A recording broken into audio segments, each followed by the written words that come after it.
হঠাৎ করেই দেখলাম আকাশ কালো মেঘে ঘিরে এসেছে। তো সেটাই দেখতে এলাম বাইরে। তো বাইরে এসে দেখলাম যে অনেক জামা কাপড় আছে, সেগুলো তুলে নিলাম। তো তুলে একটু বলি মাঠের দিক থেকে ঘুরেছি, দেখি কেরম আকাশ কালো করে এসেছে। তো সেটাই দেখতে এসে দেখলাম যে সবে একটু বাইরে এসেছি আর বৃষ্টি চালু।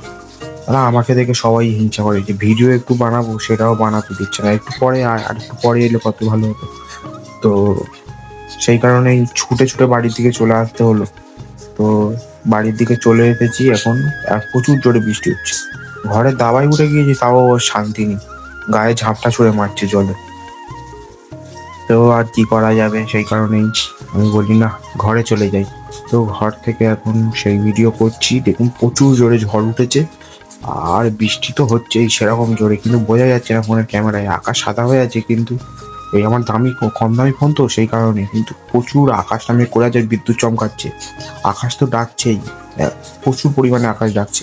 ঝড়টা হচ্ছে আপনারা বুঝতে পারছেন। আর কারেন্টও চলে গিয়েছে, একদম অন্ধকারে বসে আছি আমি।